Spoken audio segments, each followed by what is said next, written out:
Hello everyone and welcome back to Let's Play Crash Bandicoot 3 Warped. In the last part, we accessed Tier 6 after completing, or at least showing off, the Time Relic trials. And now it's time for us to head back to Hang 'em High finally through this particular warp room, as this is what finally allows us to grab the yellow gem, barring the use, I think, of a particular trick or glitch that allows you, like, Death Tornado Spin over to it or something. I've never done it. I might honestly be thinking of something from, like, Crash 2 or Wrath of Cortex as it is anyway, so I'm not even sure if it exists.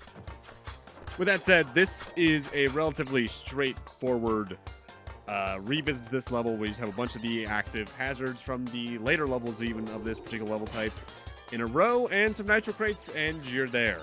In fact, honestly, the nitro crates are probably the most deadly thing here, because you have to bounce around and over them, and sometimes, well, things just don't end well for you when that happens.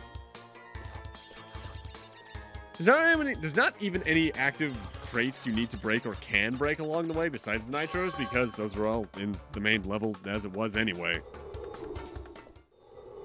And that's it. We got the yellow gem and we're done. Yeah, I think the trick involves like slide double jumping and then Death Tornado spinning over to that platform from there. I think it's possible. I've never done it.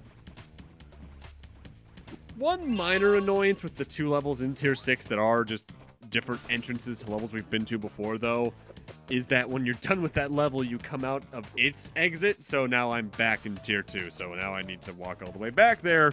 Not that it takes too long, it's 15 seconds at the most, but I can see that being annoying to some people. And unlike the hidden tier in Crash 2, I don't think the remake changed accessing this area in any regards, like if there was just a straight-up warp. With that said, now we're onto a unique level. This is Area 51, the final motorcycle level in the game, and without a doubt my least favorite for one main reason. I believe I've made clear before through other LPs.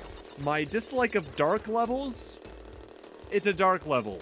However, unlike Bug Light, where you at least have a light system that you can work with, the annoying thing here is that you can't see anything outside of your headlights. You can see the UFOs were racing a little bit ahead of time, but you can't see the cops coming, you can't see the boxes coming at all, unless you're going at like 5 meters a minute. So you're gonna be taking it pretty slowly here unless you already have the box layout here completely memorized. I don't like this level at all. I will say I believe Insane Trilogy made this level a little bit easier, just because the lighting engine is so different and, you know, better. But otherwise, it's really annoying. And the UFOs have one real big problem I don't think the lab assistant racers do in the other motorcycle levels, in that their lane changes are a lot less predictable or even telegraphed, because I think even the lab assistants might use blinkers. I hope so, unless they're Massachusetts drivers. Yeah, but yeah, this stage is just annoying. To the point where when I miss a box, I actively just finish the level then, and get first place in the boxes off screen after showing it off, because I only think I missed the one box, so that's not too much difference. And otherwise, the big difference is just racing faster. Which I know is a little bit different than the way I've handled levels thus far, but I just do not care about Area 51. This is my least favorite level in the game, potentially. Because I've already said I don't like this level type too much. And just making it into a darkness level is a way for me to hate it. I fear the day I find another dark level Mega Man. Ah, there goes the one box I missed. And here's the thing about the motorcycle. You can't turn all the way around. The most you can do is left to right. You can't go backwards. There's no reverse button. And that's super annoying. Wrath of Cortex would repeat that mistake in its own way in the one Dune Buggy stage that it had for some reason. That was also a race level. I don't like that level. There's a lot about Wrath of Cortex that is just Crash 3, but worse. And to me already, as it is, Crash 3 is just Crash 2, but bigger, and slightly worse, slightly better at the same time. So yeah, that's the race, just do it better. And then you can get the 2 gems here on the same visit, because since we already have all 25 gems, there's only more, or no, we already have all the crystals, there's just more clear gems to get through racing here. And with that, now we're on to the second additional exits. or entrance to a level that we've been to before. I forget which level this melee sends us to, though. I think it's Future Frenzy. Oh, I didn't even give it a chance to show it off, but yes, I do believe this is indeed Future Frenzy. This second route is where all of the boxes we couldn't get on the first run are. So not only do you need to use this to get the second clear gem, you need to do this to get the main box gem here anyway. And given how many boxes we're missing when we first cleared the level, I think it was like over 30. We have a lot to grab while we're here. And an interesting little thing about the game. I mentioned during the last part that the Platinum Relics were a thing, that the developer times. I'm actually off about that. The developer times are usually even a few seconds faster than the Platinum Relic requirements. But according to the game itself, the developer time for this level is 1:07.47.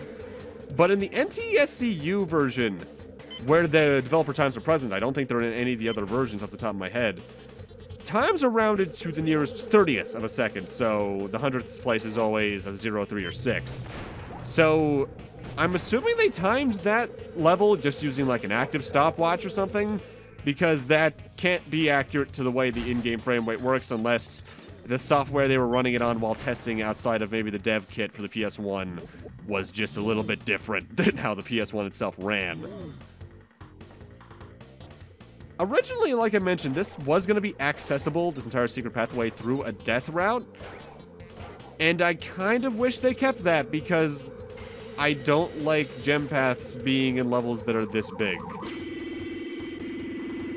With that said, technically speaking, you can do all this on the first run of the level, because if you've beaten every level and gotten the relic, at least their Sapphire relic, by the time you reach Future Frenzy, you'll have 23 relics, which is the amount you need to access this particular... Well, 20 is the amount you know. And actually, no, it's 20. 20 is the amount you need to access the second entrance here. With that said, that doesn't include doing the 2 secret levels that I haven't gone over yet. More on that later. And here's the really annoying thing about this secret pathway, where it places you. We are about halfway through the level, so in order to get the box gem, we need to platform all the way back to the start of the main level, which is a long pathway. I'd actually recommend saving the checkpoint I just broke there for when you're going back through the main level, as then you'll have this entire section cleaned out. So if you die, yeah, you lose a lot, but you stand to lose more, I'd argue, in terms of time, by having to redo this entire section over and over again if you die early. And yeah, this is clunky platforming due to the conveyor belts, let alone the pits over conveyor belts. Thankfully, once we finished that entire section, I just jump cut back to where we actually came out of the second entrance, because from here it's just a straightforward pathway. Future Frenzy is the closest thing this game has to a Cold Hard Crash. And even then, I don't think it's as bad as Cold Hard Crash, because Cold Hard Crash, despite me loving Crash 2, is still the ultimate in, you want me to do what to get what? The amount of backtracking you need to do in that one level alone, amongst death routes even, is just ridiculous. Also, if you use the Fruit Bazooka, you never need to use the Nitro Detonator. That's interesting. To me, at least. With that, we have just about every standard level cleared out. But there's still one level I haven't gone back to now that we got the yellow gem from Hang 'em High.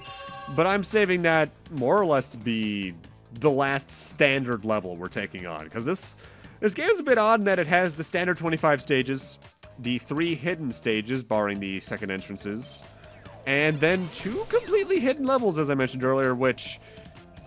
chronologically, or at least, no, not chronologically, numerically are the last 2 stages in the game. With that, though, it's time for the final Biplane stage. This is Rings of Power, which is a bit different compared to the first 2, which were active dogfights. This is a plane race. We need to race through the rings, and if you reach the end, and you're in first place, you get the first clear gem. The second one is the crate gem, as usual. With that said, word of advice for doing this as not only the main race, but also for doing the time trial, first off, shoot any nitro crates you see. It's just going to save you some headache. But spin every time you're about to go through a ring, and you'll get purple sparks, which means you're going the fastest you can potentially go.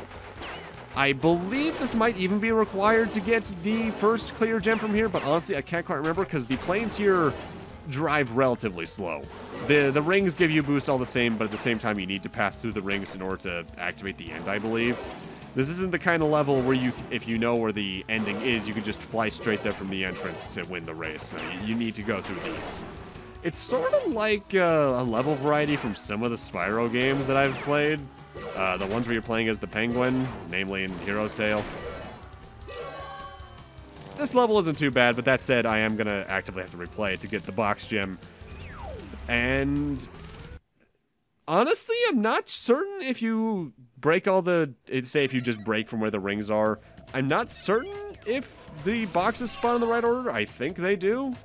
So you can just go anywhere and any way to get boxes, but it's just easier to follow the rings when you're doing this. I'm going to be completely frank with you.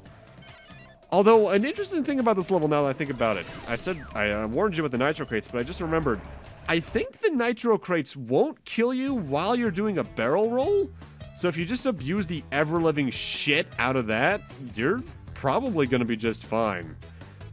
With that said, I do believe in the PAL version, the speed boost you get is shortened a little bit, but I think they actually made up for that by shortening the relic time for this stage. Oh, yeah, I should probably mention Rings of Power. To get the gold relic in the NSTCU/Japanese version of the PlayStation 1 game, you need 1 minute, 1 second, and 0.46. Whereas...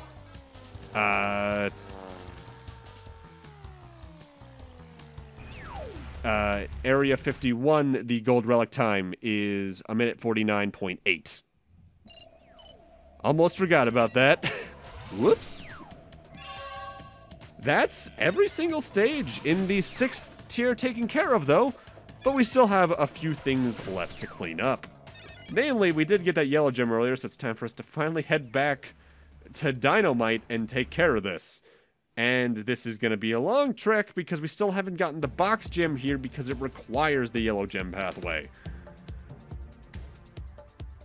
I find it odd that out of all levels to by and large probably be the last main level you'll complete, it's level 11, I think, or is this level 6? I actually can't remember already. But, alright. Although I guess there is, I guess they do kind of foreshadow that being important given one little thing about this level involving a certain dinosaur. But more on that in a little bit. With that said, the yellow gem path is probably the hardest level design for the dinosaur levels.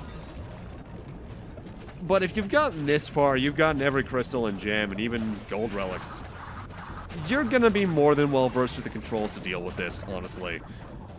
The biggest problem with it is that during the 3D sections, not the 2D sections, movement is a little bit cramped. But otherwise, you don't have to worry about much, I feel. With that said, similar to the second entrance in Future Frenzy and getting that early by getting all the relics you can along the way, it's possible to get both gems and crystal here in one go. But to do it, you need to get the first 10 relics in the game, really, and then go to Hang 'em High second entrance through the 6th tier. But that feels out of order to me, so I'm saving it for now.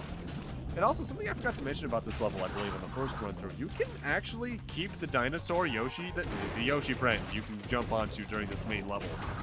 But that requires, I believe, belly flopping, like, frames after you jump off of it. And if you do that, yeah, you got the speed, but you can't use the bonus round without taking damage.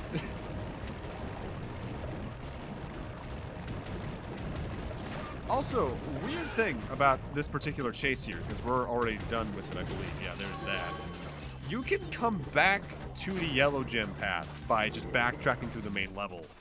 And if you take the yellow gem path again, the Triceratops just isn't there, so you can actually, like, take a joyful little jaunt through Dynomite's second chase segment. With that said, after you take the yellow gem path, you need to backtrack a little bit, because there's still some boxes you missed on the way back. I suppose technically the most efficient way to do this is to go forward, grabbing all the boxes you can until you know where the gem path takes you out of, and then just backtrack into the gem path to do it. But Crash games are a little bit weird to be efficient in because either you're overdoing it or you're just putting way too much effort in for very little return. And also, I didn't show it off, but at the end of the yellow gem path, there are 5 lives hidden behind steel crates to the right of the yellow gem that we jump on to get out of it.